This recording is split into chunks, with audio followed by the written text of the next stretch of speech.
Bonjour et bienvenue dans Un autre chemin est possible, le podcast pour les personnes en chemin vers un métier de sens dans le bien-être ou l'accompagnement.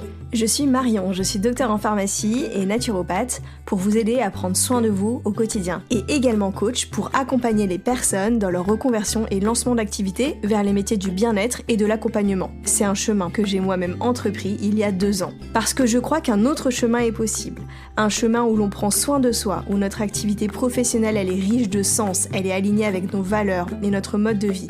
Parce que je crois qu'on peut choisir et se réinventer. Ici, pas d'utopie. Dans ce podcast, je vous partage mon parcours, mes défis, mes victoires, mes réflexions et une dose d'inspiration pour traverser le chemin passionnant de l'entrepreneuriat tout en prenant soin de vous. Mais aussi des interviews de personnes inspirantes qui ont pris un autre chemin et qui vivent aujourd'hui leur activité. Après tout, si c'est possible pour elles, alors pourquoi pas pour vous? Si vous aimez ce podcast, vous pouvez me soutenir en vous abonnant sur vos plateformes d'écoute préférées, vous pouvez le noter ou laisser un petit commentaire et le partager autour de vous. Je vous laisse avec l'épisode. Bonjour, aujourd'hui je suis ravie de recevoir Elsa Coutelier au micro du podcast parce que Elsa c'est un peu ma rencontre coup de cœur de 2023. C'est vraiment la personne qui m'a fait voir le monde de l'accompagnement autrement. Dans sa bio Instagram, Elsa dit qu'elle est une accompagnante vénère qui veut changer le monde et vous allez voir sa vision de l'accompagnement, elle est éminemment politique. Je vous promets un épisode riche en prise de conscience, en punchline, vraiment écoutez-le jusqu'au bout parce que son témoignage est ultra précieux. Je vous retrouve à la fin de l'épisode. Bonjour Elsa. Bonjour Marion. Je suis ravie de te recevoir aujourd'hui dans le podcast Un autre chemin est possible. Donc moi, je t'ai découvert justement grâce à ton podcast qui s'appelle Accompagnante et que je recommande chaleureusement à nos auditeurs, qui est vraiment une pépite. Et d'ailleurs, je l'ai découvert via la recommandation d'une amie, donc comme quoi les recommandations sont importantes et comme quoi ce média est puissant, puisque en te découvrant au travers du podcast, j'ai eu ensuite envie de faire une de tes masterclass, je crois que tu proposais, et de faire un accompagnement avec toi. Donc, au départ, pour m'accompagner sur la création de ce podcast, justement, et de fil en aiguille, avant tout sur ma pratique d'accompagnante. Donc, je suis vraiment ravie que tu sois là aujourd'hui pour, justement, toi, parler de tout ce qui te fait vibrer.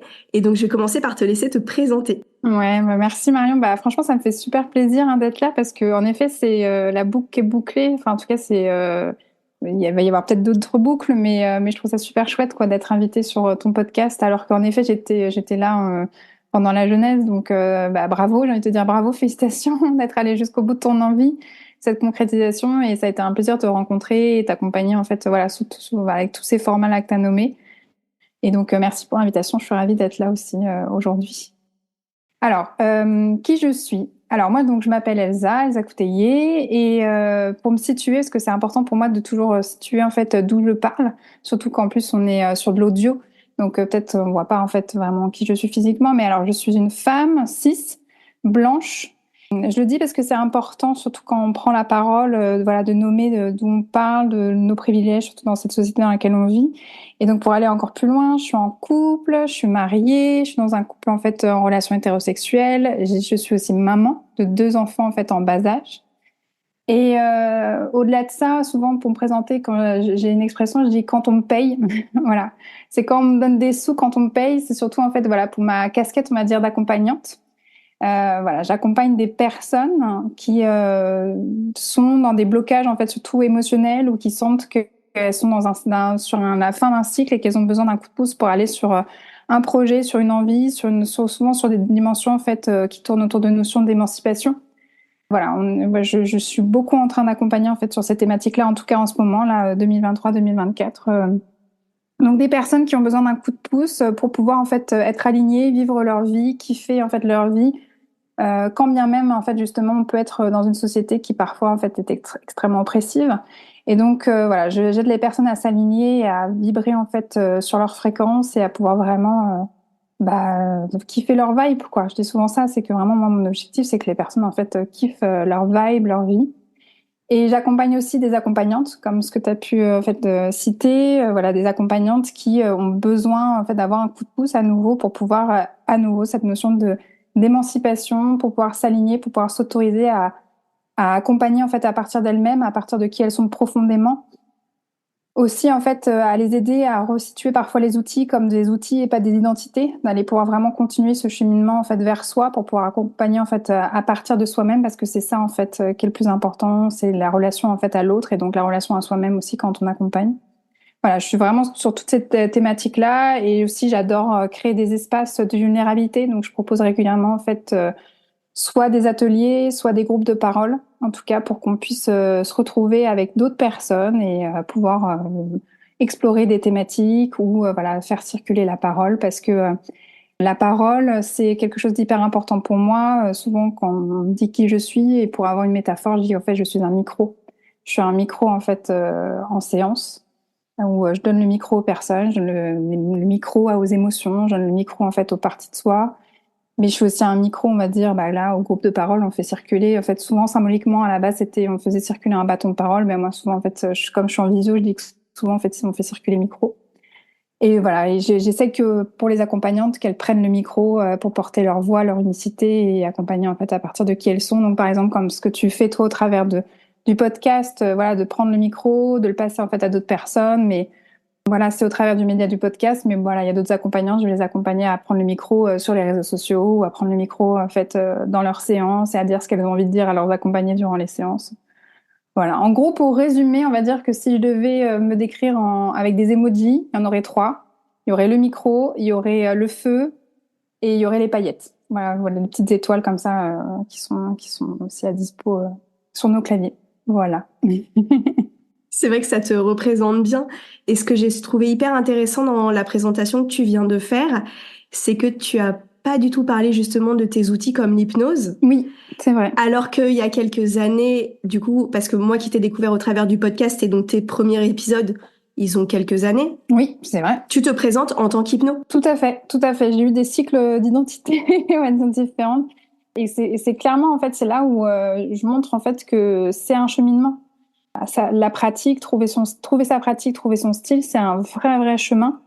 Et donc, oui, il y a quelques années, quand tu cites les premiers épisodes, c'est que ça devait être autour de fin 2020, début 2021. Et en effet, je me présentais très clairement à cette époque-là comme praticienne en hypnose, hypnologue, parce que, en fait, ma formation de base, la toute première, veut dire le tout premier outil, en fait, auquel je me suis formée, en effet, c'était l'hypnose ericksonienne à l'Arche pour une école d'hypnose reconnue en fait qui est à Paris mais qui a d'autres succursales en fait en France et au-delà. Voilà, je me suis formée à l'Arche et en effet sur mon premier certificat c'est marqué praticien, même j'allais dire c'était marqué praticienne en hypnose, c'est faux parce qu'à l'Arche ils ne féminisent pas, donc c'est marqué praticien en fait en hypnose. Et donc oui, c'était pendant des années je me suis présentée au travers de cet outil-là et je me suis rendu compte en fait au fur et à mesure des années à quel point ça m'avait aidé de pouvoir avoir cette première identité et qu'en fait finalement ça devenait très enfermant, très étouffant rapidement. Hein, je me suis rendu compte que c'était très étouffant et qu'il y avait un problème, qu'il y avait un sérieux problème. Et d'ailleurs c'est ça qui m'a poussée en 2020 à créer en fait Accompagnante. C'est que j'étais toute seule en train de me poser plein de questions sur comment on crée son style, comment on crée sa pratique. Et je me suis dit, au lieu de me poser les questions toute seule, je vais prendre un micro. Je suis allée à la Fnac, j'ai acheté un micro et je me suis dit, je vais aller poser les questions en fait à d'autres personnes qui font le même métier que moi. Donc au début, j'ai beaucoup interviewé en fait des professionnels de l'hypnose. Et quand je dis professionnels, c'est des professionnels. C'était important pour moi d'interviewer en fait des accompagnantes. Et donc, je leur ai demandé, toi, comment ça se passe, toi, pour toi, cette histoire d'hypnose, de style, de pratique, à quoi ça ressemble, est-ce que tu peux me raconter? Et puis après, j'ai élargi à d'autres pratiques et c'était hyper nourrissant et j'ai vraiment, vraiment grandi, en fait, avec le podcast, quoi, vraiment. Et donc, j'ai pu avoir on va dire, cette mise à jour où les outils, ils ont rejoint, en fait, leur place et c'est une besace, en fait, que je porte avec moi, qui est attachée, en fait, à ma ceinture. Et en fait, mes outils font partie, en fait, de ma besace, mais c'est pas moi. Et c'est un truc hyper important que j'ai réalisé, c'est que j'ai arrêté de me cacher derrière mes outils. J'ai même arrêté en fait de me cacher derrière ma pratique. Parce qu'il y avait un côté comme ça, parce que j'aurais pu mettre le dos, enfin tout ça sur le dos de l'Arche ou des écoles de formation ou de ce système en fait français qui fait que on est beaucoup lié en fait à nos outils. Oui, en partie, mais et à côté il y avait aussi, je pense, une part de moi, à côté qui était bien contente en fait de pouvoir se cacher derrière tout ça, quoi. Donc ça a été comment en fait accepter la visibilité, le fait de parler au jeu, pouvoir en fait vraiment m'approprier en fait ce pronom personnel et de me dire je suis légitime en fait à avoir ma pratique, à avoir cet espace en fait dans lequel je peux recevoir et qui me ressemble. Voilà, ça a été vraiment tout un cheminement et ça s'est vraiment pas fait en quelques jours, quoi. Je le dis parce que je me revois encore, je sais pas, j'avais à peine, parce que moi j'ai commencé à accompagner, c'était en 2017, et je me revois 2018, tu vois, dans mon année 2018, à commencer un peu à interroger les copains, les copines, tu vois, sur ce sujet-là. Et je me disais, il faut que je trouve la solution, quoi. Mais il faut que je trouve la solution maintenant, tu vois. Il faut que ça change maintenant, quoi. J'étais dans un empressement, dans une urgence, et elle a pas du tout lieu d'être. J'ai beaucoup de compassion pour cette part de moi qui était très, très, voilà, empressée comme ça, et parce que c'était extrêmement inconfortable de pas encore avoir trouvé finalement mes réponses. Et en même temps, ça ne pouvait pas du tout en fait arriver à ce moment-là, quoi. Aujourd'hui, je la regarde avec beaucoup de tendresse parce qu'en fait, ça prend énormément de temps, énormément de temps. Parce que aussi, il y a pas beaucoup d'espace, pas beaucoup de ressources, pas beaucoup de personnes en fait qui vont pouvoir en fait accompagner ces questionnements-là. Moi, les supervisions que j'ai faites en fait au tout début de ma pratique, ça m'a pas du tout aidé en fait sur ces enjeux-là.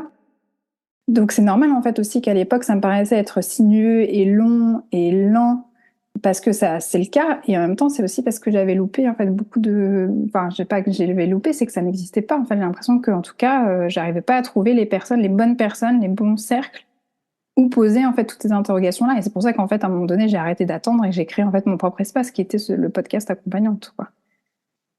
Donc ouais, en effet, j'ai pu à une époque m'appeler en fait Elsa Couteillé, praticienne en hypnose, ce que je fais plus du tout aujourd'hui parce que je suis pas du tout, en fait, je me considère pas du tout comme juste praticienne en hypnose ou hypnologue, quoi. Ça n'a plus du tout de sens. Merci pour tout ce partage parce que je pense que ça peut éclairer effectivement énormément de personnes, quelle que soit leur pratique. Puisque quand on sort d'études, comme tu dis, de formation, on se définit souvent par notre pratique.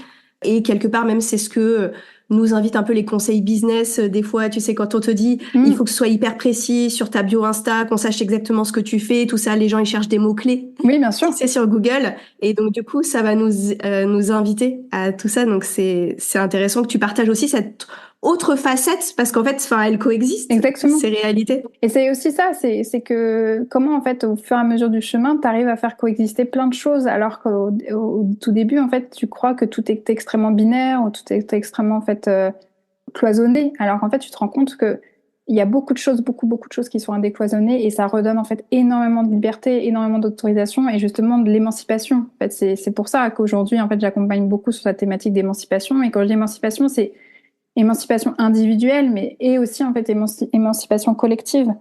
Ça, c'est vrai que je l'ai pas trop précisé dans ma manière de pratiquer, mais ça va peut-être éclairer les personnes qui nous écoutent. C'est que moi, quand j'ai une personne qui vient en séance, je vais toujours l'accompagner bien évidemment dans une dimension individuelle, c'est-à-dire qu'est-ce que ça raconte d'elle-même à elle-même par rapport en fait à son vécu, par rapport à sa personnalité.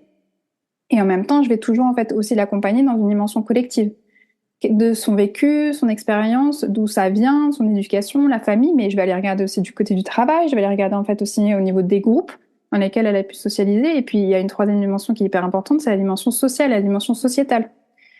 On va regarder ensemble, je vais l'accompagner aussi en fait de ce côté-là de finalement qu'est-ce qui est en lien en fait avec la société dans sa problématique, ou finalement qu'est-ce qu'elle se raconte de sa problématique qu'elle croit en fait seulement individuelle, seulement liée à sa vie, et qui finalement en fait il y a énormément de résonance avec la société par rapport en fait à des injonctions, par rapport en fait à des croyances collectives qu'on a, parce qu'on est souvent en train d'accompagner en fait nous accompagner sur des croyances limitantes ou aidantes que cette personne elle pourrait avoir en fait par rapport à elle-même. Mais en fait, la société en a aussi énormément, des croyances limitantes, des regards, des choses comme ça. Et en fait, ça c'est hyper important pour moi. La société ne s'arrête pas aux portes en fait de nos cabinets. D'où l'idée qu'en fait que l'accompagnement est extrêmement politique. L'accompagnement, en fait, le bien-être est extrêmement en fait politique, et que l'intime en fait est politique. Et donc tout ça, ça fait que bien évidemment, quand on est en fait, on sort de formation, on n'a peut-être pas forcément tout ça en tête, et Et que parfois on peut être aussi quand même malgré nous baigné dans énormément de croyances, de cultures inconsciemment en fait qui sont pas forcément hyper aidantes. On parle finalement souvent de fait on se forme un outil, mais on devient finalement la personne qui accompagne, mais ça on devient en fait souvent en fait chef d'entreprise aussi. Et on se retrouve en fait à devoir faire énormément de choses en fait en même temps. On a beaucoup de questionnements en fait sur comment on va arriver en fait à vivre de notre activité, qu'est-ce qu'il faut qu'on mette en place, des choses comme ça. Mais mine de rien, si on fait pas gaffe, on est en train de répliquer en fait beaucoup de choses, beaucoup de décisions, beaucoup de manières de faire qui ne nous correspondent pas du tout, qui sont en fait liées à une culture en fait entrepreneuriale, à une culture en fait de l'accompagnement, à une culture en fait de la relation en fait aux autres, qui parfois en fait ne nous correspond pas en fait et ne correspondra jamais en fait à notre activité, ne correspondra jamais en fait à notre personnalité. Et tu vas mettre en place en fait plein de choses, tu vas tester plein de choses. Et l'idée c'est à nouveau de décloisonner et de regarder ça pour en fait, tu vois, ce que tu parlais des deux grandes facettes, deux grandes cultures, de pouvoir trouver ton mix, ta couleur en fait à toi qui fonctionne bien. Donc finalement, tous ces questionnements-là qu'on peut avoir, on pourrait dire c'est très individualiste, enfin très individuel dans le sens où quel est mon style, comment je vais faire, tout ça, mais finalement tous ces questionnements de trouver mon style, trouver ma voie, trouver mon chemin, on pourrait croire en fait que c'est très individuel, mais c'est en fait très collectif, très social, très sociétal. Et donc c'est pas rien, c'est pas du tout anodin, ça peut brasser énormément d'émotions. Et ça peut être donc très long à décloisonner et à trouver sa véritable couleur, quoi. Et aussi après à s'autoriser en fait à l'assumer, quoi. Donc oui, moi j'ai eu plusieurs phases, plusieurs cycles en fait, on va dire. Ouais, c'est hyper important tout ce que tu dis au niveau, justement, moi je trouve qu'une de tes couleurs et qui est très belle, c'est justement de porter ce côté politique de l'accompagnement. Et c'est que ça, c'est quelque chose que tu me rappelles souvent en séance, le fait que en agissant sur l'individu, on agisse sur la société. Et ça donne tout de suite énormément de puissance, je trouve, à ce qu'on fait quand on le regarde Oui. de cette manière-là. Ben c'est en puissance véritablement en fait pour soi quand on accompagne, et c'est en puissance en fait pour les personnes en fait qu'on accompagne. Parce que comment tu fais pour accompagner une personne qui vient et tu vas seulement en fait finalement lui poser des questions autour de qu'est-ce que ça raconte d'elle, qu'est-ce que ça raconte d'elle, qu'est-ce que ça raconte de sa vie. Et en fait, en fait, finalement, il y a deux risques à ça. C'est que d'une part, en fait, la personne, ça lui donne encore un fouet supplémentaire pour s'autoflageller. Pour se dire, ah bah oui, c'est moi, j'ai des problèmes, pourquoi j'ai pas réussi à changer encore maintenant, ça, je suis vraiment teubée. Et malgré toi, en fait, c'est peut-être ce message-là, en fait, que tu fais passer. Et le deuxième, en fait, écueil de ça, c'est aussi que c'est pas du tout inclusif de rester, en fait, seulement sur un truc où la personne est responsable en fait de son changement et elle est seule responsable en fait de son changement. C'est pas du tout inclusif parce qu'il y a des problématiques où c'est hyper grave en fait de rester là-dessus. Tu peux pas accompagner tout le monde en fait déjà de base, mais encore moins en fait si tu fais ça. Si tu te risques en fait à accompagner sans vraiment te situer, sans vraiment aider à la personne de se situer pour elle-même dans cette société, donc tu n'accompagnes en fait finalement tu vas voir que ton cabinet, enfin que ta structure, que l'espace en fait que tu proposes, il va attirer qu'un seul type de personne. Tu crois que tu vas pouvoir en fait que tu es quelqu'un qui va accueillir en fait plein de gens différents et tout, et bien finalement tu vas regarder en fait au bout d'1 an, 2 ans, tu auras toujours les mêmes profils. Et c'est pas pour rien, c'est parce que tu ne parles pas en fait à tout le monde. Et ça c'est clair et net, ça je suis pas du tout en train de dire ça pour pour prôner en fait qu'on peut accompagner tout le monde et qu'il faut qu'on attire tout le monde et que sur n'importe quelle thématique, pour n'importe quelle personne, ça pour moi en fait vraiment moi j'ai fait mon deuil. Clairement moi je ne peux pas accompagner tout le monde. Mais il y a une différence entre ne pas pouvoir accompagner tout le monde parce que soit tu kiffes pas, parce que ça t'intéresse pas, ou soit parce qu'en fait t'es pas formé pour, ou t'es pas assez compétent ou assez compétente. Et il y a une différence entre je peux pas accompagner tout le monde et en même temps je crois que si et qu'en fait pas du tout. Moi, je vais te donner un exemple. Clairement, moi, j'accompagne beaucoup de personnes qui sont justement des personnes minorisées. C'est-à-dire qu'elles n'appartiennent pas en fait ou à ce que veut en fait la société, c'est-à-dire une personne qui est qui est plutôt de préférence un homme d'un certain âge, plutôt en fait avec une belle éducation, un bon poste, une bonne rémunération. C'est très rare en fait que j'accompagne ce type de profil-là. Parce qu'en fait, dans ma communication, je m'intéresse en fait aux autres profils, à toutes les personnes qui ne sont pas en fait, donc des personnes qui vont avoir des personnes qui sont racisées, qui vont avoir une orientation sexuelle en fait qui n'est pas en fait une orientation sexuelle hétérosexuelle, des personnes qui ne sont peut-être dans le gender fluide, des personnes qui sont peut-être grosses, des personnes qui sont peut-être, enfin voilà, qui sont peut-être pas, qui parlent pas très bien français. Donc, et en fait, dans notre formation, dans nos formations, souvent, en fait, on nous apprend à accompagner, on nous apprend pas à accompagner, en fait, ces personnes-là, parce qu'on nous fait croire que on peut accompagner tout le monde, que tous nos outils sont réplicables, parce qu'on est neutre, parce que l'accompagnant ou l'accompagnante est neutre, et donc forcément, notre accompagnement, il sera neutre. Mais en fait, pas du tout, en fait. Pas du tout, on n'est pas du tout neutre. Et donc ça, c'était vraiment aussi un cheminement, tu vois, identitaire en fait dans ma façon d'accompagner. Et c'est pour ça en fait c'est politique, parce que plus tu réfléchis en fait à qui tu es, qu'est-ce que tu veux faire et comment tu veux le proposer, à la lumière en fait de vraiment d'où tu pars, d'où tu te situes dans la société, forcément en fait c'est hyper politique. Et donc ça rejoint toute cette notion que moi j'invite vraiment toutes les personnes en fait qui nous écoutent à profondément en fait se situer, à reprendre la base de la base en fait de qui vraiment je suis. Et à simplement se demander, en fait, quand ils reçoivent finalement une personne en fait en séance, moi, il y a un truc qui m'aide toujours, c'est quand il y a quelqu'un qui me présente une problématique, à mes débuts, je sautais les pieds du joint dedans en me disant, ouais, mais qu'est-ce que ça raconte de vous, du coup, d'avoir cette problématique-là? Qu'est-ce que ça raconte de vous dans votre histoire ou de vous-même, dans votre personnalité? Tu vois, souvent on dit, les personnes, elles se racontent des choses, donc on va écouter le scénario, qu'est-ce qu'ils font à l'intérieur et tout. Il y a quand même une question, moi, que je pose pas forcément tout le temps aux accompagnés, mais que moi, je me pose vraiment à moi quand je suis en train d'écouter, en fait, la personne, c'est ce qu'elle est en train de me dire, qu'est-ce que ça raconte de notre société? Et déjà, en fait, ça permet de décentrer. Déjà, ça te permet de te dire, OK, dans quel bain, en fait, elle a évolué et dans quel bain collectif on a évolué, en fait, par rapport à cette thématique-là. Donc, c'est pour dire qu'à un moment donné aussi, faire ce cheminement au début, se dire que la réalité du métier, c'est aussi ça, en fait. Pourquoi je raconte tout ça? C'est que la réalité du métier, c'est exactement, en fait, tout ce que je suis en train de dire. C'est-à-dire qu'on n'est pas neutre et on le sera jamais, et il faut surtout pas qu'on le soit, parce que la vie n'est pas neutre, parce que la société n'est pas neutre, et qu'à un moment donné, en fait, c'est qui on est en fait par rapport à ça, quels espaces on a véritablement envie de proposer, à qui, à quoi, comment, pourquoi. C'est ça aussi la réalité du métier. C'est pas même seulement se former en fait un outil, c'est de se rappeler en fait pourquoi on le fait vraiment aussi.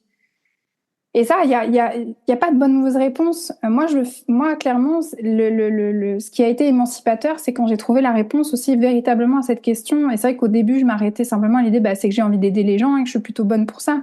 Mais pourquoi j'ai envie d'aider les gens? Parce que je n'avais pas fini de répondre à cette question-là. Pourquoi j'ai envie d'aider les gens? Parce que j'ai envie de changer le monde. Parce que pour moi, le monde, en fait, est problématique. Et que là, j'ai surtout pas envie d'être accompagnante pour continuer à faire en sorte que les systèmes oppressifs en fait continuent.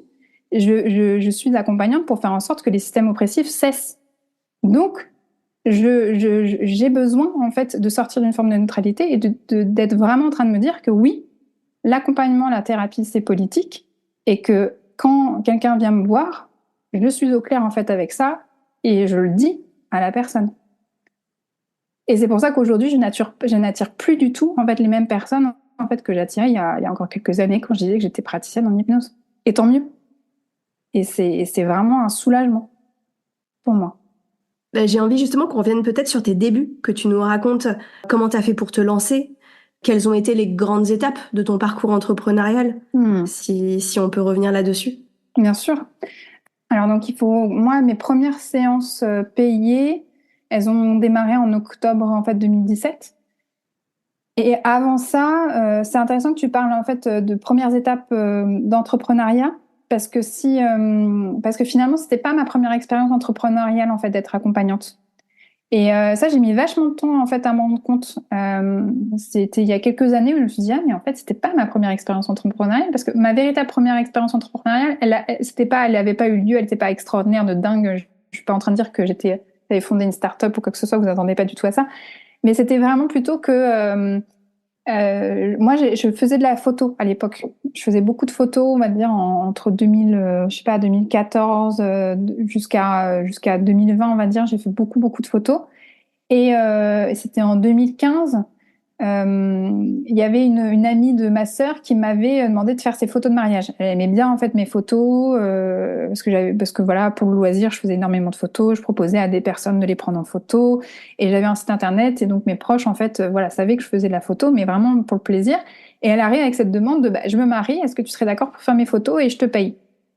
Donc là, c'était ma premier truc en fait qui me tombait dessus. Et donc voilà, j'ai fait les photos de mariage de cette amie de ma sœur. Et en fait, s'en est suivi où j'ai eu d'autres demandes. Voilà, où elle avait montré du coup ses photos de mariage. Et du coup, j'ai commencé en fait à créer une activité au travers de ça. Donc vraiment, voilà, première expérience en fait entrepreneuriale, c'était voilà, j'étais photographe, finalement créatrice de souvenirs de famille. Parce que après, j'ai fait les photos de séances, j'ai fait des séances photos de grossesse, après photos de naissance, près de famille. Enfin voilà, j'ai eu toute une époque où j'ai fait de la photo. Et ça a continué, en fait, même en parallèle du moment où je suis devenue accompagnante. Et c'est vraiment en 2020, quand mon enfant, en fait, a eu, mon premier garçon a eu 1 an, où j'ai clôturé vraiment la photo parce que j'avais plus du tout l'espace pour, surtout que j'avais créé, en fait, le podcast accompagnante en parallèle. Et on va dire qu'il y a eu un déplacement de ma créativité. La créativité dans la photo est allée sur la créativité du podcast. Mais donc en gros, je pense que mine de rien, ça m'avait aidé du coup à demander en fait un tarif. D'ailleurs, j'ai même eu des mauvaises expériences où j'avais mal fait mes devis en fait à l'époque. J'ai eu des problèmes en fait voilà. Donc ça aussi, j'ai eu quand même on va dire cette expérience mine de rien qui a été quand même tout premier en fait vraiment des balbutiements en fait d'entraînement à l'entrepreneuriat. Donc ça m'a quand même mis le pied on va dire à l'étrier. Et en même temps, en fait, quand même, le moment où je me suis dit, allez, je vais devenir accompagnante, c'est à l'époque où je me posais énormément de questions justement sur mon métier qui était à l'époque, bah, j'étais assistante de production dans l'audiovisuel. Je créais, enfin, j'étais là pour aider à organiser des tournages pour des films publicitaires. Donc, pas beaucoup de sens, pas beaucoup de réflexion. J'avais l'impression d'avoir énormément de capacités, mais que j'arrivais pas à les mettre au bon endroit. Et en parallèle, je faisais beaucoup de thérapie, beaucoup d'accompagnement. Et à un moment donné, je me suis dit, mais en fait, moi aussi, j'ai envie d'accompagner. Et à l'époque, j'avais découvert l'outil d'hypnose. Je m'étais dit, OK, bah, je vais me former. Mais ça a été vraiment, en fait, un déclic, comme ce qui m'arrive souvent sur mes grandes décisions, c'est un peu du jour au lendemain. Je me suis dit, bon, bah, OK, bah, je vais devenir hypnologue, quoi. Et je me suis inscrite dans la foulée. Et ce qui est intéressant, c'est que moi, je me suis vraiment inscrite avec l'idée d'accompagner. C'est-à-dire que quand moi je discute avec des accompagnantes, parfois en fait elles se forment et c'est au moment de leur formation, pendant leur formation, elles disent oui, je sais pas, mais peut-être oui. Et puis finalement, elles attrapent un peu le virus et elles lâchent plus le truc et elles deviennent accompagnantes. Moi, il faut vraiment dire que je suis allée, premier jour de formation, d'une manière ou d'une autre, je savais que j'allais accompagner. C'était évident pour moi. Là, j'avais pris la décision que, bah, en fait, c'est ça. Je sais que ça fait des années. En fait, je sais que je suis faite pour accompagner les personnes. Donc là, c'est une manière, en fait, d'accompagner. Bah, je démarre et j'ai vraiment envie de devenir accompagnante et de vivre, en fait, mon activité. Ça, vraiment, c'était clair et net. Ce qui fait que, quand j'ai terminé ma formation, je me suis installée. Et à nouveau, ça paraît évident, mais moi, j'ai plein de consoeurs et de confrères qui ont mis des années, pas juste des semaines, qui ont mis des années en fait à faire cette transition entre la formation et vraiment l'installation. Alors que moi, c'était vraiment quelques jours, histoire de quelques jours, tellement pour vraiment faire comprendre à ça, c'est que il y a à l'Arche en fait à cette époque-là, il y avait un module qui s'appelait aide à l'installation. Il n'existe plus aujourd'hui. Mais c'est un module, en fait, normalement, tu y as accès seulement si tu as ta certification. Moi, je m'étais inscrite à ce module-là avant même de terminer ma certification. Pour te dire à quel point, enfin, je me suis inscrite la veille. Hein. J'ai eu ma certification, il était 19h, je suis rentrée chez moi, à 21h, j'ai envoyé un mail pour m'inscrire. Et le lendemain, je suis arrivée, en fait, au module, alors qu'il ne m'avait pas sur les listes, quoi. Donc, je suis allée un peu en forcing, quoi. Mais clairement, j'avais regardé les dates et que je savais qu'il y avait un module d'installation dès le lendemain parce que je voulais absolument commencer en fait dès que possible quoi. Donc j'ai pas du tout eu de moment de latence. Et donc mon installation elle s'est faite rapidement. Mi-septembre en fait j'ai été certifiée. Début octobre je commençais déjà en fait à accompagner. Et donc j'avais trouvé en fait un cabinet partagé en fait avec ce système de coworking où tu loues un certain volume horaire et tu as tant de temps en fait pour dépenser en fait ces heures. Et c'était super au début. Ça a été l'école, j'allais dire l'école de la vie. Peut-être pas à ce point-là, mais c'était vraiment là où j'ai fait mes premiers accompagnements et ça a été une super école. Et je dis super école, pourquoi? Parce que c'est un cadre où tu as un horaire. C'est que tu as pris en fait ton cabinet, ce cabinet-là, le cabinet numéro 5, de 9h à 10h30. T'as pas une étude de plus parce que tu as ton camarade, en fait, collègue, praticien de je ne sais quoi, qui va toquer en fait à la porte derrière pour te virer, pour te dire en fait ça y est, mon heure commence, donc tu dégages, quoi. De manière beaucoup plus polie. Mais en gros, c'était ça, c'était véritablement ça. Donc tout ça pour dire que ça m'a vraiment mis dans un truc, dans un mouvement de là j'y vais, quoi. Je me lance vraiment. Et donc ça a été au début, j'ai vraiment démarré comme ça très très très rapidement. Et donc on va dire que ça a duré peut-être 1 an où j'étais à fond, on va dire tête dans le guidon, à tout faire pour avoir le plus de monde, à pouvoir en fait vraiment tester tester des choses, quoi, pouvoir en fait avoir le maximum d'expérience. Et ce qui m'a vraiment aidée, c'est une confiance absolue. Alors bien sûr, il y avait des doutes, hein, je me faisais superviser en parallèle et tout, mais quand même, je me rends compte en fait aujourd'hui à quel point j'avais vraiment... il y avait une sorte d'évidence, quoi. Il y avait vraiment une sorte d'évidence qui me donnait des ailes. Vraiment, vraiment, hein. C'était, je suis au bon endroit, hein. Il n'y a pas de doute. Je suis au bon endroit, je suis faite pour ça. Et ça, forcément, quand tu dis, ouais, quelles sont les étapes en fait dans ce chemin entrepreneurial là, c'est quand même une étape hyper importante, qui était quand même un sacré moteur, quoi. En fait, tu vois, c'est comme si tu avais une monnaie, voilà, une pièce de monnaie. Il y avait le versant en fait vraiment qui était, c'est une évidence. Et en même temps, si tu regardes de l'autre côté de la pièce de monnaie, l'autre versant, c'était une telle évidence que si un jour ça s'arrête, c'est vraiment l'angoisse parce que en fait, qui je suis? Parce que c'est tellement une évidence, c'est tellement fort que c'est ma place, que si ça s'arrête, si ça peut pas en fait être pérenne, si ça peut pas en fait vraiment être mon activité, c'est quoi il y a pas de plan B en fait. Parce que j'ai déjà essayé et c'est pas bon du tout, parce que je l'ai dit rapidement, mais quand je disais qu'il y avait pas de sens et que vraiment mon travail en fait c'était très très très particulier et j'ai vraiment tout fait pour à un moment donné en fait faire autre chose, c'est que j'avais testé énormément de boulot en fait avant. C'est-à-dire que j'ai cité que j'étais assistante de production, mais avant j'étais communicante en agence. Avant j'avais travaillé en fait dans le tourisme. Enfin, j'ai quand même, je veux dire, à 25-26 ans, j'avais déjà fait déjà en fait beaucoup de choses différentes.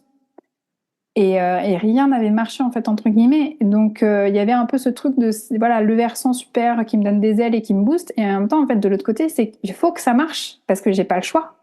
Parce qu'en fait si ça marche pas, je suis vraiment vraiment dans la merde parce que je sais pas quoi faire de ma vie. Et encore aujourd'hui, tu vois, des années après, c'est exactement la même chose. C'est que si demain je ne suis plus accompagnante, c'est très problématique parce que, en tout cas pour le moment, peut-être que j'aurai une révélation ou un autre chemin en fait, va s'ouvrir. Mais aujourd'hui, je me dis waouh, je sais pas trop ce que ça va devenir, mais je sais que l'accompagnement, ça reste en fait un pilier sûr et d'épanouissement et de place et de sens. Et donc, je sais d'autant plus en fait. On va dire que pour les personnes qui nous écoutent, peut-être qu'il y a des personnes qui vont se reconnaître dedans, mais du coup, je full compassion parce que je sais à quel point en fait c'est un tiraillement qui peut être très très très fort et que tu as vraiment du coup besoin que ton activité soit vraiment véritablement une activité et pas juste en fait un passe-temps, quoi.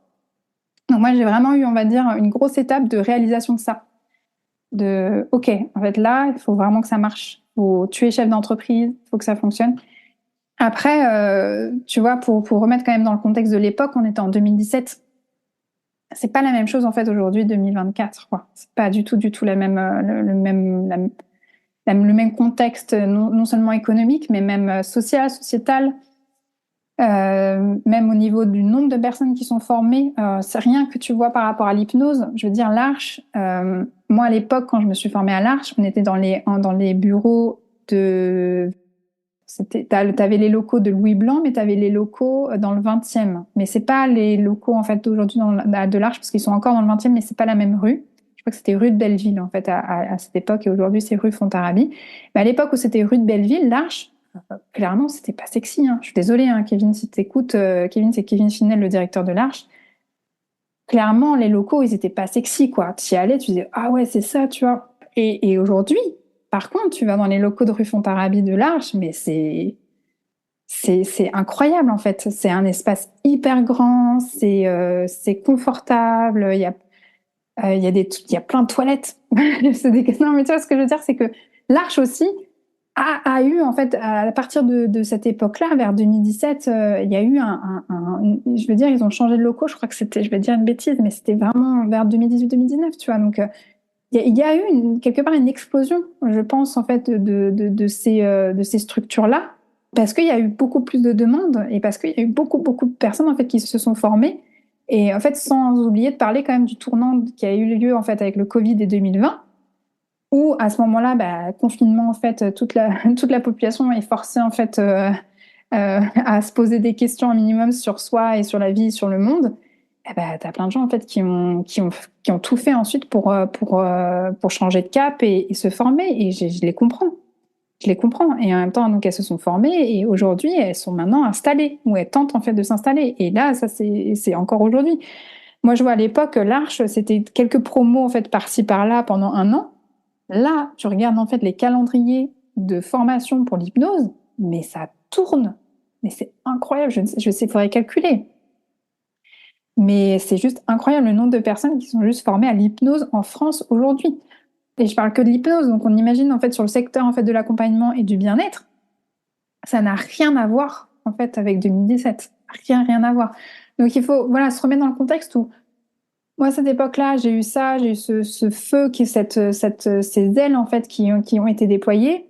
J'ai réussi à trouver facilement une place en coworking, j'ai commencé à accompagner et moi ce qui s'est passé c'est que j'ai eu un bouche à oreille incroyable qui a eu lieu en fait dès cette époque-là et dès mon troisième mois, j'avais en fait un roulement où quand même en fait j'ai commencé à me générer en fait un salaire et ça n'a jamais en fait cessé de croître de plus en plus et de plus en plus. À un moment donné quand même, je me rappelle que je trouvais que je stagnais parce que j'étais autour de 10-12 séances en fait par semaine. Et je me rappelle d'avoir fait un peu une méditation, tu vois, en disant, mais maintenant, je sais plus combien de séances, mais je veux tel nombre de séances et tout. J'avais manifesté ce truc-là de je veux tel nombre de séances. Et en parallèle aussi, enfin voilà, j'étais déjà un petit peu sur les réseaux sociaux. Tu vois, je faisais quand même des choses, tu vois, en parallèle. Il y avait,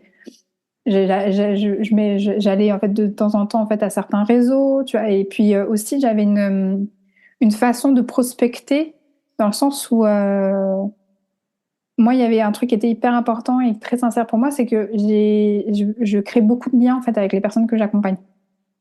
Vraiment. C'est-à-dire que je prenais des nouvelles. En fait, j'envoyais une facture, je demandais des nouvelles, comment ça va, et un peu presque trop maman poule. Il y a plein de personnes qui me disaient mais il faut pas faire ça, tu les laisses tranquilles. Moi, c'était impossible pour moi. J'avais besoin de savoir en fait comment elles allaient, comment elles évoluaient. Et là, finalement, ça a créé en fait finalement, même avant les réseaux sociaux ou quoi que ce soit, une forme de communauté. Même si les personnes, elles n'étaient pas entre elles, en fait, reliées entre elles, moi, je sentais quand même qu'il y avait un lien particulier, en fait, avec pas toutes les personnes que j'accompagnais, bien évidemment, mais avec beaucoup d'entre elles. Et donc, elles ont été vraiment des prescriptrices très fortes. C'est-à-dire, très vite, dès le départ, j'ai eu vraiment des prescriptrices de cœur. J'ai eu de la chance d'avoir des accompagnées de cœur et du coup, d'avoir un bouche à oreille qui se déclenchait avec des personnes, en fait, que j'avais vraiment envie d'accompagner. Et pas un bouche à oreille de personnes, en fait, que j'ai pas envie d'accompagner. Ça peut être terrible, en fait, de commencer à sentir que ton cabinet, ta pratique, elle prend de l'ampleur, alors qu'en fait, tu vois que les personnes que tu accompagnes, je suis désolée, non, c'est pas le kiff, quoi. C'est pas horrible, mais c'est pas le kiff non plus. Moi, j'ai eu quand même beaucoup de chance au départ, en fait, vraiment d'avoir vraiment ces accompagnés qui m'envoyaient du coup des personnes qui me correspondaient. Et donc, forcément, il y avait quelque chose qui se passait de manière fluide, quoi. Donc, ça aussi, ça a été une grande étape, en fait, entrepreneuriale, quoi. Mais il y en a eu plein d'autres, plein d'autres. Là, on parle quand même de 2017, donc. Mais c'est ce que je vois en fait, en tout cas au tout début de ce qui s'est joué en fait pour moi. Ouais, c'est génial tout ce parcours et tu as raison de rappeler que l'époque, elle a changé. J'ai observé la même chose au Sénato, là où je me suis formée, les promos qui étaient doublés, la liste d'attente. Enfin, donc il y a eu un vrai changement du domaine de l'accompagnement. Et donc, à partir de quand tu vivais de ton activité? Et c'est là où ça aussi, c'est une question hyper intéressante parce que vivre de son activité, moi, ça m'a demandé en fait aussi de décloisonner, de me poser véritablement la question de qu'est-ce que ça veut dire pour moi. Alors, je dis pas ça pour détourner la question, vraiment, c'est pour essayer de faire gagner du temps aux personnes qui nous écoutent. c'est qu'est-ce que ça veut vraiment dire? Moi, c'est quand j'ai commencé à poser vraiment mes besoins, de quoi j'ai vraiment besoin pour vivre. Et il fallait que ça soit, fallait que je clarifie ça très, très rapidement parce que moi, quand je me suis lancée, il me restait que 2 mois en fait au chômage. Vraiment, là, j'avais 2 mois d'allocation. C'est vraiment, ça allait très vite. Il a fallu vraiment que je me dise, bah là, vraiment, ça, il faut que ça devienne mon activité, non seulement pour avoir une sécurité financière, mais aussi pour tout ce que je vous ai dit concernant le fait de, bah, sinon, si ça marche pas, qu'est-ce que je fais? Et en gros, on va dire, faudrait que je reprenne mes stats du tout début, mais ça n'a fait que croître, en fait. Je veux dire que vraiment, à partir du 6e mois, 7e mois, il faudrait vraiment que je regarde les statistiques, parce que moi, j'ai suivi ça. Je sais pas pour les personnes qui nous écoutent, mais moi, j'ai vraiment suivi mois par mois. Je marquais le nombre de personnes que j'avais à accompagner, du coup aussi, bah, le chiffre d'affaires que je faisais par mois, je faisais mes petits calculs et tout. Enfin bon. Donc j'ai mon tableau, je pourrais retrouver dans mes archives. Mais on va dire, à partir du 6e mois, j'ai commencé véritablement, en fait, à me verser un salaire qui était correct et qui tournait autour de 1 200 euros. Et mon objectif, et c'était dur en fait quand même de l'atteindre, c'était vraiment de me dire, tu vois, quand tu dis de vivre de ton activité, pour moi, c'était d'atteindre 1 800 euros. C'est peut-être pas énorme hein, pour les personnes qui ont déjà été salariées et qui gagnaient. Enfin, moi, je sais que j'ai été salariée et que j'ai gagné en fait super bien ma vie. C'est-à-dire que j'ai déjà été à beaucoup plus, tu vois. Je crois que j'étais à l'époque, j'avais pas énormément d'expérience, hein, donc j'étais déjà à 2 500 euros. Tu vois, donc j'ai connu rapidement en fait des salaires en fait de tel salaire et du coup te dire 1 800 euros par mois, tu dis ah ouais la descente et tout. Et en fait ça aussi c'est des deuils à faire de qu'est-ce que ça veut vraiment dire 2 500 euros dans ce contexte-là, qu'est-ce que ça veut dire en fait dans mon contexte à 1 800 euros. Mais en tout cas moi ça a été une vision de me dire si un jour j'arrive au moins à 1 800 et si en plus j'arrive à 2 000, je serais vraiment contente. Tu vois, ça sera vraiment dire que pour moi c'est vivre de mon activité et je l'ai atteint et je l'ai pas atteint tous les mois. C'est là aussi, c'est un apprentissage en fait. C'est-à-dire que ben, parfois tu feras 2 000, parfois tu feras plus, parfois tu feras moins et parfois tu feras beaucoup moins. Et en fait, c'est sortir de cette notion aussi de revenu mensuel parce que ça n'a pas lieu d'être en fait dans l'accompagnement. Quand tu vois que tu as pratiquement personne en fait en août et que de mi-décembre à mi-janvier, tu as quasiment personne, à part si tu mets en place en fait certaines choses pour un peu cadrer c'est-à-dire tes suites de rendez-vous ou pour récupérer en fait des nouvelles personnes en fait à accompagner, enfin, pour attirer des nouvelles personnes en fait à accompagner, les vacances scolaires si tu as des enfants, bah, c'est des vacances en fait tu peux pas bosser. Donc tu vois, c'est aussi faire des deuils en fait de critères que tu avais en fait aussi dans ta vie salariée. Je pense que c'est hyper important pour te créer des nouveaux critères financiers et de suivi on va dire chiffré, c'est important de se créer en fait soi-même en fait ces critères-là. Donc c'est pour ça que moi je me suis déjà mis 200 euros, c'est bien. Moi j'aurais bien mis 800, j'aurais bien 2000. Et il y a des fois j'ai atteint, il y a des fois j'ai pas atteint, il y a des fois c'était plus. Il y a aussi un autre élément qu'il faut que je dise dans ma vie entrepreneuriale qui est important, c'est que moi je ne suis pas en fait en auto-entreprise. Mon statut en fait c'est entrepreneur salarié parce que je suis en fait inscrite à une coopérative d'activité d'emploi et donc j'ai un statut particulier et aussi j'ai un calcul de charge qui est particulier. C'est-à-dire que moi, je peux faire des notes de frais et en même temps, je suis, on va dire que je cotise au régime général, plus la CAE me prend 10%. Donc finalement, vous voyez, ça fait 60%. Donc sur mon chiffre d'affaires, j'ai voilà, on va dire, j'ai charge patronale parce que finalement, je suis ma propre patronne. J'ai en fait aussi la cotisation au régime général. J'ai les 10% en fait de la CAE en fait qui sont là pour rémunérer en fait voilà le staff en fait de la communauté d'activité et d'emploi. Et derrière, j'ai mes charges, en fait, aussi. Parce que moi, là, je disais que j'avais du coworking, mais après, en fait, je suis passée sur un local, un cabinet privé. Et ensuite, j'ai mon salaire. Donc, en fait, on va dire, pour avoir 2000 € net d'impôts sur mon compte bancaire, en moyenne, il faut que je génère 8000 € de chiffre d'affaires. C'est fou.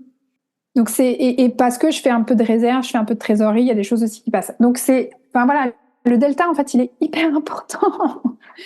Donc, c'est pour ça qu'il y a des gens qui vont peut-être écouter en disant waouh, mais 1200, 2000, c'est rien et tout. Bah ouais, mais en fait, parce que derrière, on est dans un système en fait entrepreneurial qui est hyper en fait chargé justement. Enfin, enfin, on le sait, les indépendants en fait sont quand même hyper taxés. Donc, il y a tout ça aussi en fait à prendre en compte. C'est pas du tout la même chose que dans le salariat où tu te dis bah voilà je vais travailler tant d'heures, je sais que j'ai mes heures sup, je sais que j'ai ma prime et que je sais par mois en fait je vais gagner ça. ça n'existe plus en fait dans le monde de l'entrepreneuriat. Mais en tout cas, pour répondre à la question, moi, c'est vraiment, je me suis dit, ok, je vis de mon activité et quelque part, mon activité, elle est pérenne quand je tournais autour de 1800, 2000 euros en fait net par mois. Mais là, tu vois, on arrive sur un moment où, à un moment dans mon activité, on va dire que j'avais atteint ça d'une manière en fait assez régulière. À nouveau, un critère qui était important pour moi, c'était la régularité. J'avais commencé à l'avoir en fait régulièrement. Et en fait, ce qui est particulier avec ma personnalité, c'est que quand j'atteins quelque chose, bah, c'est comme si c'était coché. Je me dis, bah, what's next? Tu vois, c'est quoi en fait le truc suivant? Parce que finalement, ça a coché plein d'objectifs qui étaient importants pour moi, justement, bah, de déploiement, d'expansion, de confiance aussi, d'estime, de me dire, bah, je l'ai fait, c'est bon, ça existe, ça a de la valeur, enfin, tout, voilà. On est béni, voilà, justement, de cette culture capitaliste dans laquelle tout le monde baigne. Et très vite, je me suis dit, oui, mais c'est quoi le coût, en fait, derrière ça? Et il est énorme, en fait, parce que là, j'ai parlé vachement des charges, en fait, quand on est en train de faire un calcul, voilà, très, très basique, pratico-pratique. Mais il y a un calcul qu'on fait pas et qu'on fait rarement, c'est le calcul humain, c'est le calcul émotionnel, c'est le calcul, en fait, énergétique derrière.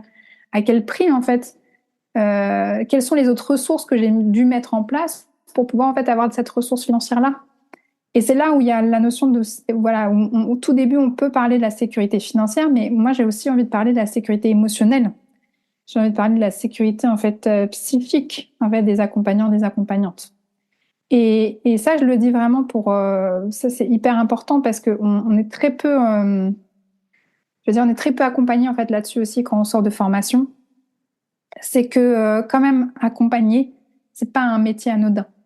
C'est un métier quand même très, très, très particulier et que il y a un peu quelque part une double peine. C'est que on devient, quand même souvent en fait les personnes qui nous écoutent, je pense que c'est des personnes qui sont en reconversion, qui ont fait en fait une reconversion. Les reconversions, c'est jamais des trucs en fait, enfin, je veux dire, c'est intense. Que quand bien même tu te lances et que tu as un parachute doré et que c'est super pour toi et que du coup t'as quand même enfin, un élément financier où t'es serein ou sereine. Oui, et en même temps, en fait, comme on l'a dit, c'est pas un long fleuve tranquille. Et puis à un moment donné, ça s'arrête. Donc t'as une injonction, voilà, où tu veux en fait vraiment que ça fonctionne. Et en même temps, on te parle pas en fait de vraiment du cœur du métier. Parce qu'on parle surtout à ta casquette entrepreneur, justement, chef d'entreprise à ce moment-là. Et elle est importante, elles sont extrêmement importantes, ces casquettes-là. Mais du coup, il y a une double peine parce que tu te reconvertis pour faire ce métier que tu adores, de vouloir aider les gens, changer le monde. Et en fait, tu te rends compte qu'en parallèle, il y a beaucoup de sacrifices, en fait, finalement. Et moi, aujourd'hui, j'accompagne énormément d'accompagnantes qui, finalement, se posent la question, à quoi bon? Et cette question, elle fait vachement mal. Vraiment, vraiment, vraiment. C'est la notion de désespoir, en fait, elle est hyper dure. D'avoir de l'amertume, du désespoir, du à quoi bon qui commence à arriver sur ton projet de rêve, qui est d'accompagner, en fait, des personnes, aider les personnes, changer le monde. Oh, c'est une double peine. Franchement, c'est un couteau dans le cœur. C'est même pas un seul, c'est 10 milliards de couteaux, en fait. Donc, c'est important de pouvoir trouver des personnes en fait qui vont t'accompagner sur ces notions-là, mais même en amont, de pas tomber là-dedans. Parce que quand tu commences à te dire à quoi bon avoir fait tout ça, c'est hyper dur. Et quand je dis le à quoi bon, c'est sur plein d'aspects. C'est à quoi bon, par exemple, quelqu'un où ça marche vachement bien. Le cabinet tourne, mais je prends pas de pause déjeuner. Je rentre en fait chez moi, je suis crevée. J'accompagne pas les personnes que j'ai vraiment envie d'accompagner ou je les accompagne pas de la manière dont j'ai vraiment envie de les accompagner. Je suis à nouveau en train de jouer un rôle, je suis à nouveau en train de dire des trucs, en fait, je les crois qu'à moitié, je les incarne pas, je suis pas cohérente entre ma vie et ma pratique. Ça, c'est des trucs qui mènent au à quoi bon. Mais ça peut être aussi des à quoi bon j'ai l'impression que je fais tout bien, j'ai l'impression que je m'inscris à toutes les masterclass qu'il faut, j'ai l'impression qu'il faut que je fais les étapes comme il faut du truc pour avoir des personnes, pour que ça marche. Et ça fonctionne toujours pas, à quoi bon? Voilà, et en fait, il y a plein de chemins en fait qui mènent au à quoi bon, mais et il est hyper douloureux ce chemin-là. Donc c'est là où c'est important de oui se poser ces questions du critère des finances, mais ce critère aussi en parallèle, quelle est l'écologie en fait personnelle et professionnelle que je vais mettre en place? Parce que vraiment d'aller sur du à quoi bon ou du burn-out en fait d'accompagnants et d'accompagnantes, c'est moi je le souhaite à personne. Vraiment, je l'ai je l'ai vécu sur certains aspects et je l'ai vu quand justement j'accompagnais d'autres accompagnantes et vraiment, vraiment, je le souhaitais en fait à personne. Donc oui, on va dire qu'il y a toutes ces notions qui sont importantes et c'est là où, pour revenir en fait à ta question de à partir de quand en fait j'ai pu vivre de mon activité, si on doit répondre en fait à la question de des finances, c'est quand j'ai pu, on va dire au bout de 6 mois, 1 an, autour de va avoir vraiment un premier cycle 6 mois, 1200 et puis ensuite 1800, 2000 où c'était vraiment ma boussole. Mais en vérité, vraiment le vécu vivre de mon activité, c'est vraiment quand j'ai pris des grandes décisions à partir de 2020, quand j'ai commencé en fait à créer mon podcast, à prendre ma voix, à assumer ma voix, à parler au jeu, à créer mon style. Et c'est encore il y a un nouveau cycle là en juin 2023, quand j'ai décidé de lâcher mon cabinet physique. C'est aussi en fait c'était encore un autre cycle de vraiment vivre de mon activité. Et c'est intéressant cette notion vraiment tu sais, cette phrase par rapport à vivre, quoi. Est-ce que je travaille pour vivre ou est-ce que je vis pour travailler? Est-ce que j'ai créé cette entreprise, en fait, pour vivre de mon activité ou est-ce que c'est mon activité qui me fait vivre? Tu vois, c'est vraiment des choses où et c'est pas binaire. Il y a plein de choses qui sont à déconstruire, à décloisonner. Et à nouveau, ça se fait pas en seulement quelques jours ou quelques mois. Et moi, j'ai eu comme ça plusieurs phases, plusieurs grands cycles. Et le dernier grand cycle dans lequel j'ai été, c'était en effet mai 2023, je prends la décision de lâcher le cabinet. Juin 2023, je lâche le cabinet, je passe tout en fait en visio parce que j'avais besoin à nouveau de passer sur un nouveau cycle où j'étais rentrée dans une forme de rat race, quoi, le truc de base des salariés où tu sais, t'es un peu dans ta cage dorée. Ben, en fait, quand t'es accompagnant, tu peux te recréer en fait une rat race, quoi, parce que il y a tellement de charges. Et parfois, en fait, tu construis pas bien ton modèle économique, tu construis pas bien ton modèle écologique. Eh ben, tu te retrouves dans des trucs, en fait, où toi-même, tu t'es créé, en fait, ton propre malheur.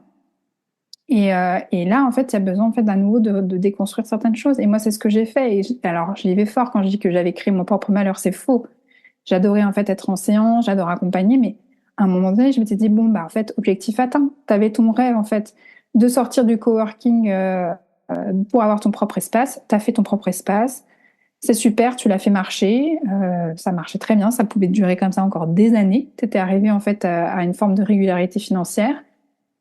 Moi, j'ai mon mari, il me dit c'est dommage quand même que tu sois pas resté à ce niveau-là parce que quand même ça marchait bien. Oui, mais non, parce que sur d'autres pans de ma personnalité, sur d'autres envies, ça y est, j'étais déjà ailleurs, quoi. Et c'est là où j'allais plus vivre de mon activité, où j'allais commencer en fait tu vois, c'est toute cette, tu vois, je joue peut-être un peu sur les mots et en même temps je suis hypno, donc forcément. Mais c'est tout ça pour te dire que il y a des questions en fait à se poser et à se poser en fait régulièrement, encore et encore et encore. Et c'est ça. Et j'allais dire, je vais être vulgaire et c'est hyper chiant en fait. Si les personnes qui nous écoutent, se sont dit, je vais devenir en fait accompagnante, je vais me faire une reconversion pour être peinard, tranquille, et me dire, je fais ça et puis c'est tout. Oh. Vraiment, je vous envoie beaucoup de douceur parce que en fait, moi en tout cas, comment je vis ce métier-là, c'est un métier où je ne fais que me poser des questions. Après, c'est lié aussi beaucoup à ma personnalité, mais quand même, c'est quand même un métier où c'est très facile de toujours te poser des questions, quoi. Donc voilà, c'était une grande réponse, mais voilà, c'est pour pas rester en surface et pour dire que vivre de son activité, c'est une notion qui est vraiment en fait à déconstruire pour la reconstruire en fait à sa sauce, quoi. Ouais, complètement. Et merci d'être rentré autant dans le détail pour justement pas rester en surface de la question et l'élargir, comme tu dis, parce que c'est des métiers de reconversion et que justement on les fait pas que juste. Enfin, on y arrive souvent parce qu'on veut du sens. Donc c'est pas juste parce qu'on veut vivre de son activité. Comme tu dis, enfin, la seule rémunération n'est pas que financière, c'est aussi Exactement. ça touche plein d'autres pans.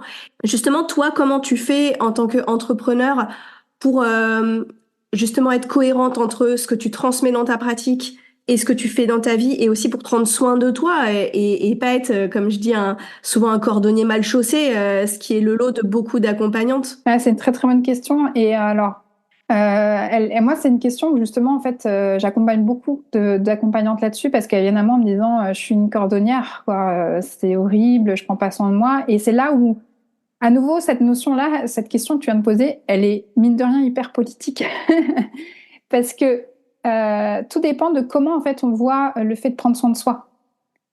En fait, la notion de prendre soin de soi, à la base, c'est une notion en fait politique. Je veux dire, à la base, le bien-être, c'est pas un truc juste, voilà, un secteur d'accompagnement pour le mieux-être, pour le bien-être. Non, non, à la base, en fait, ça fait partie en fait d'une action politique en fait le bien-être. Si tu retrouves des médailles des syndicats en fait en France, tu sais, des médailles, tu sais, d'honneur, des choses comme ça, le bien-être est marqué dessus. Parce que le bien-être à l'époque, c'était une valeur du travail. C'était justement les syndicats qui étaient là en fait pour protéger le bien-être en fait des employés en entreprise. Et donc c'est pas du tout une notion en fait individuelle et individualiste. À la base, normalement, le bien-être c'est collectif, c'est politique, c'est dans une dimension sociale et sociétale. Sauf que on a comme tu vois aspiré finalement, on a enlevé en fait ce noyau politique en fait du bien-être. Et donc aujourd'hui, quand on dit comment tu fais pour prendre soin de soi, on dit ah quelles sont les habitudes que j'ai pu prendre individuellement pour prendre soin de moi, et des choses comme ça.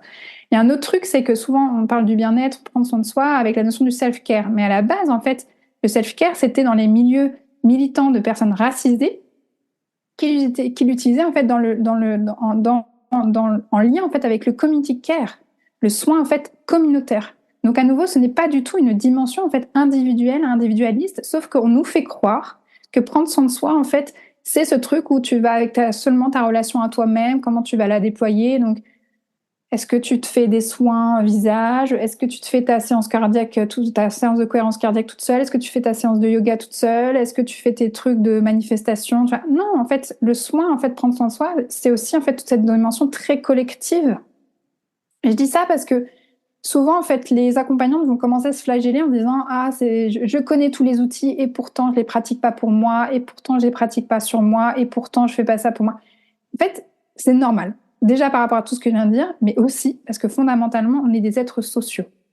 Et pourquoi en fait on dit les cordonnières en fait sont toujours les plus mal chaussées? Parce que les cordonnières, elles ont aussi besoin en fait d'avoir d'autres cordonnières en fait pour réparer leurs chaussures. Et c'est la même chose en fait avec les personnes en fait qui sont accompagnants et les personnes qui accompagnent. C'est exactement la même chose. Tu as besoin en fait d'autres personnes qui à un moment donné en fait d'avoir la circulation de l'empathie, la circulation de l'écoute. Tu peux pas en fait faire tout ça toute seule ou tout seul. C'est impossible. Donc déjà, moi, comment je fais pour prendre soin de moi, c'est quand je me rappelle déjà tout ça. Et je me dis, bah oui, tu connais toutes les méthodes, tu connais tous les outils de recadrage, tu connais tous les outils de régulation émotionnelle, mais là, en fait, t'as plus besoin que de toi, là. Ça suffit plus, t'as besoin, en fait, d'une autre personne. Et donc, moi, je me fais énormément accompagner. Parce que je me rappelle toujours de ça. C'est que j'ai pas besoin de m'en sortir toute seule. Ça n'aura pas plus de valeur parce qu'en fait, je l'aurais fait toute seule, parce qu'en plus, je suis accompagnante et que du coup, je devrais savoir le faire toute seule. Tu vois, non, non. À un moment donné, non. S'en fout, fuck. J'ai besoin en fait d'une autre accompagnante de confiance, d'un autre espace, sûrement en fait de mélanger de l'individuel, du collectif. J'ai besoin de faire circuler ma parole. J'ai besoin de parfois aussi de me dire que c'est ok et que j'ai pas besoin d'aller toujours bien, parce qu'il y a un peu ce côté-là. Je suis accompagnante, normalement je devrais aller bien. Ben non, en fait, non, clairement pas. À nouveau, si tu es une personne humaine. Et voilà, donc c'est aussi tu vois, je dis ça parce que c'est des grands principes qui m'ont vraiment aidé en fait à prendre soin de moi sur le long terme, pour lâcher le faire et pour rester dans le être et vraiment d'être dans ce truc une forme de réhumanisation. Mais ça, tout ce que je viens de dire, c'est des principes en fait qui ont été déployés par des personnes militantes, racisées depuis des dizaines et des dizaines d'années, sauf qu'on a oublié et ça a été un peu repris par des personnes blanches en fait récemment. Mais ça fait des années que des personnes militantes en fait racisées le disent haut et fort parce que elles n'ont pas eu le choix, parce qu'en fait individuellement c'est la mort en fait pour ces personnes-là. J'exagère peut-être, mais quoique même pas. Mais c'est que ces personnes-là, à nouveau, c'est pas neutre en fait, et que l'accompagnement n'est pas neutre, prendre soin de soi n'est pas neutre, et donc heureusement en fait qu'elles ont pu avoir ce collectif, ce nous qui sauve, qui aide, qui refait les chaussures quoi, parce que individuellement c'est pas possible. Sauf que nous, on a été éduqués dans un système où on nous a dit que notre mode de survie c'était la surautonomie. Voilà. Et donc, encore aujourd'hui, en tant qu'accompagnante, tu vas te rajouter un autre fouet parce que tu te dis, bah, je suis cordonnière, bah, je devrais savoir réparer mes chaussures, quoi. Bah non, en fait. Bah non. Et du coup, à partir de ce moment-là, bah, ça décloisonne et ça rouvre le champ des possibles. Et là, en fait, t'as de la douceur, de la circulation, en fait, qui se refait quasi de soi-même, quoi. Donc, c'est ça qui est beau aussi, c'est que, en fait, il y a beaucoup de choses qui sont présentes à soi, mais que c'est comme si en fait tu t'avais oublié, ou c'est comme si en fait on te les avait fait oublier, et que tu crois que en fait c'est professionnel, tu vois, qu'il y a plein de trucs avec le professionnalisme. Je devrais, tu vois, si j'étais vraiment quelqu'un de bien, quelqu'un qui accompagne vraiment, je devrais aller toujours bien, tu vois, il faut, les je devrais. Tout ça, c'est beaucoup, beaucoup de deuil, hein. C'est beaucoup, beaucoup de... En tout cas, moi, c'est en fait ma façon de prendre soin de moi, c'est de me rappeler en fait tous ces éléments-là. Et puis, en effet, beaucoup d'accompagnement, beaucoup en fait de collectif. Chose, je pourrais en parler des heures, mais j'étais pas du tout dans le collectif, moi, à la base. Moi, j'étais vraiment le pur produit de la surautonomie. Moi, j'étais élevée, en fait, avec autonomie, indépendance. C'est un mantra qui aurait pu être sur le dessus de la porte, en fait, de la maison familiale, autonomie, indépendance. Moi, j'ai vraiment été élevée, en fait, à cette sauce-là. Alors, voilà, je pense qu'il y avait beaucoup d'amour quand mes parents ils ont essayé de me transmettre ça, parce qu'en fait c'était simplement ce qu'ils avaient dû expérimenter en fait dans leur vie, et ce que la société te fait expérimenter, et ce que la société aussi te fait croire en fait, un peu tu sais le truc de self-made man, les choses comme ça, tu vois, l'entrepreneuriat, toute la culture dont je parlais tout à l'heure où on baigne là-dedans sans s'en rendre compte. Mais en tout cas moi c'est vraiment de prendre du recul par rapport à tout ça et de faire le deuil en fait de tout ça, et donc oui, de pouvoir travailler auprès de soi.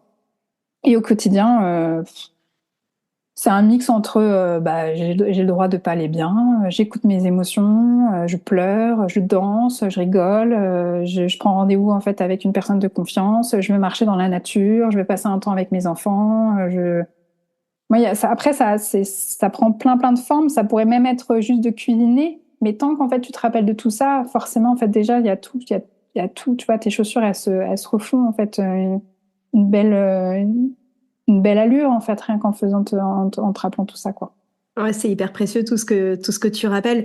Tu disais que là, tu viens de clôturer un chapitre à l'été 2023 et j'avais envie de te demander comment tu te vois évoluer, mais peut-être que comme tu es sur un nouveau chapitre, justement, qu'est-ce qui dit ce nouveau chapitre vers quoi, où tu vas? C'est une très belle question où je vais. Ben, moi, clairement, il y a quelque chose qui est en train de pivoter. C'est que déjà, par rapport aux personnes que j'accompagne, moi, je suis vraiment dans l'idée où j'accompagne des personnes qui, ben déjà, en fait, où elles vibrent avec tout ce que je viens de dire, où elles sentent que ça les appelle, elles sentent que ça leur permettrait d'aller beaucoup plus loin, beaucoup plus en profondeur. Donc, moi, j'accompagne vraiment des personnes qui vibrent, en fait, sur cette notion, sur ces notions-là. Là, je parle des particuliers et des particulières. En même temps, ça pivote énormément aussi du côté du fait que bah, maintenant j'ai pas mal d'expérience, et donc je prends de plus en plus cette casquette de mentor. Ça c'est sûr, je pense que ça va se déployer durant toute cette année 2024 et au-delà. Parce qu'aujourd'hui quand même j'ai beaucoup de choses à transmettre. Que ça soit en fait pour des accompagnants et des accompagnantes en hypnose, et beaucoup plus largement, pas seulement en fait en hypnose, parce que tout ce que je viens de dire en fait c'est pas que pour des personnes qui sont aussi en fait formées à l'hypnose. Donc voilà, j'ai cette casquette en fait de mentor qui prend de plus en plus en fait d'ampleur. Et puis moi aussi en juillet 2023, je me suis formée à l'animation d'ateliers en fait d'autodéfense émotionnelle auprès d'Anne Van Hift Morel. Et c'était vraiment en fait un coup de cœur incroyable, déjà parce que j'avais rencontré Anne quelques années plus tôt, et ça avait été un coup de cœur en fait. Voilà, c'est devenu une amie très chère. Et en plus par rapport en fait à tout le message qui est vraiment de cette notion de prendre soin de soi, mais aussi voilà se positionner, d'être capable en fait de se défendre, s'autoriser en fait à se défendre, mais aussi voilà dans cette notion aussi de politique là. Voilà, donc je me suis formée en fait à l'animation d'ateliers d'autodéfense. Donc ça aussi, je pense que je vais prendre de plus en plus cette casquette, tu vois, pour transmettre, tu vois, de formatrice, on va dire, où je vais vraiment créer des ateliers, voilà, d'autodéfense en fait émotionnelle, d'autodéfense émotionnelle aussi pour les accompagnantes, je pense, clairement, pour donner encore voilà d'autres ressources par rapport à l'idée de prendre soin de soi, comment en fait tenir dans ce métier sur la durée. Je pense que c'est hyper important parce qu'on n'a pas beaucoup de ressources en fait. Il y a beaucoup de ressources quand tu te lances, mais il n'y a pas beaucoup de ressources pour tenir. Donc, parce que moi, je me rends compte que quand même, j'ai beaucoup d'accompagnants qui viennent à moi quand justement il y a ce côté à quoi bon qui est là, mais aussi dans ce côté où ah ouais, non, mais c'est ça en fait véritablement le métier, c'est ça la réalité du métier. Là, je vais avoir besoin d'un coup de pouce parce que je suis pas trop prête, quoi, finalement. Voilà, j'accompagne beaucoup d'accompagnantes en fait là-dessus. Un peu, tu sais, comme un tabou, tu sais, que pendant longtemps, le postpartum, tu vois, c'était le tabou lié à la naissance, tu vois. Ben, il y a un peu le postpartum, tu vois, de l'accompagnement. À bout d'un moment, tu te rends compte de la réalité du métier, tu fais, ah ouais, mais t'étais au courant? Bah ouais, et pourquoi tu m'as pas dit? Bah parce que c'est un tabou. Voilà. L'accompagnement, il y a un peu ce truc-là. Donc, j'accompagne aussi, en fait, autour de ça. Et je pense que les ateliers d'autodéfense émotionnelle peuvent être vraiment une belle ressource par rapport à ça. Mais en gros, ouais, je pense que moi, je vais vraiment vers plus de transmission, plus de collectif. Vraiment, vraiment, mes espaces, ils vont devenir de plus en plus, en fait, collectifs. Je vais continuer, en fait, à accompagner l'individuel sur l'individuel parce que j'adore ça. Et en même temps, j'adore le collectif. Il va y en avoir de plus en plus. Et un peu plus loin, je pense qu'il y aura aussi même la création d'événements. Le podcast accompagnante, dès le départ, je l'ai vu comme une communauté. Et dès le départ, je l'ai vu comme un rendez-vous, comme un espace en fait de vulnérabilité justement pour les accompagnantes. Et je pense qu'il y aura des événements accompagnantes. Il y aura des tables rondes, il y aura des conférences, il y aura du networking accompagnante. Je sais que ça va arriver en fait incessamment sous peu, quoi. Mais avec l'âge, j'ai réussi un peu à calmer mon impatience et je sais que il faut faire les choses étape par étape. Mais en tout cas, c'est sûr que je vais vers tout ça, quoi. C'est évident. Trop bien. Est-ce que tu aurais quelque chose à...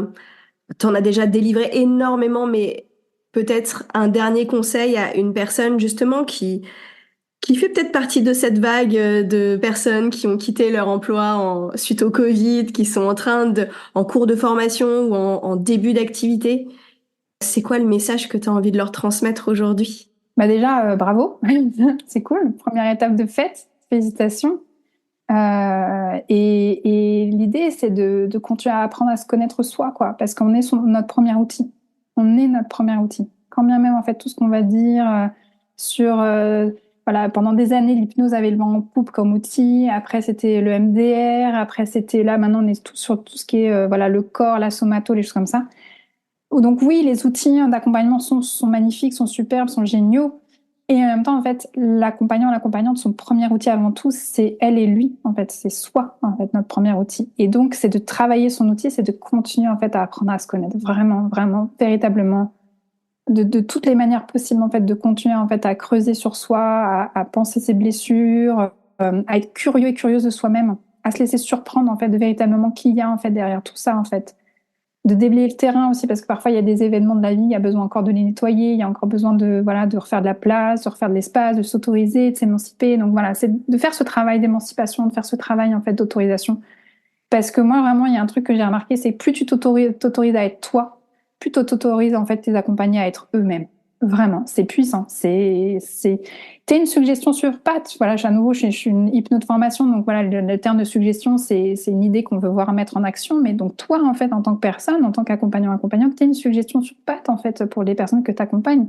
Donc qu'est-ce que tu vibres, qui tu es profondément.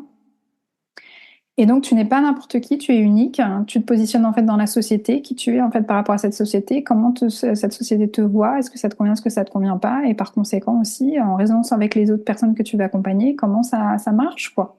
Et donc, c'est ça en fait, de continuer à travailler auprès de son premier outil, c'est vraiment soi, quoi. Ça, je pense que vraiment, ça fait gagner beaucoup, beaucoup de temps. Vraiment. On croit que je veux pas faire de généralité et j'étais la première dans cette voie-là. Moi, j'avais fait des années de thérapie avant. Après, j'avais fait l'Arche et d'un coup, je me suis dit putain, mais l'Arche, ça avait été tellement intense, tellement vraiment chialer tous les jours, des épiphanies sur soi et les autres tous les jours, vraiment des trucs de libération émotionnelle tous les jours. Donc, je me suis dit c'est bon, j'ai fait tous les cycles de formation là, c'est bon là, j'ai tout compris. Ah ouais, genre mais pas du tout. Genre, mais pas du tout, du tout. Et puis même, il y a une notion de j'ai compris, mais c'est comment tu vas vivre avec ça, comment tu l'utilises, comment tu lui donnes une véritable place, comment tu fais pour que ça continue à te toucher mais sans t'affecter, comment tu fais pour, tu vois, il y a plein de trucs encore en fait à vivre en fait après ça. Et donc c'est vrai que souvent après ta formation, tu te dis ah c'est bon, c'est bon, je vais plus trop besoin d'être accompagnée quoi. Oh là là là là. En fait, c'est là que tout commence pour moi. Vraiment, c'est là que tu commences. C'est vraiment dès les premiers moments où tu sors de formation, même pendant ta formation, c'est là en fait où c'est mieux d'avoir des caisses de résonance de confiance pour continuer à s'entendre en fait, pour continuer à s'écouter, pour continuer en fait à se dire ah mais c'est cette personne-là que je suis. Ok, d'accord. Alors ça c'est vraiment mon conseil. C'est un investissement parce qu'en effet c'est un budget et que souvent on n'a pas d'argent en fait au début quand on se reconvertit et en même temps vraiment je pense que c'est mieux qu'une énième formation sur un outil ou sur une masterclass en fait dont vous n'allez pas du tout appliquer parce que de toute manière ça vous correspondra pas quoi. Voilà, mais c'est mon avis. Ouais, t'as hyper raison parce que c'est vrai que j'observe beaucoup qu'il y a souvent l'empilement des formations les unes après les autres. Et effectivement, du coup, j'observe souvent que le budget qu'on va couper, c'est celui de l'accompagnement pour soi, pour faire des formations, alors que c'est intéressant ton point de vue de faites-vous déjà accompagner puisque vous êtes votre premier outil et que finalement, c'est le meilleur investissement sur soi. Exactement. Ouais. Ouais. Et du coup, ma petite question rituelle pour terminer notre entretien, c'est que le podcast s'appelle Un autre chemin est possible. Et selon toi, quel autre chemin est possible aujourd'hui? Oui, c'est un autre chemin est possible. En fait, ça va rejoindre l'autorisation à rêver. Je pense que ça, c'est aussi un truc qui est important. C'est l'autorisation à rêver.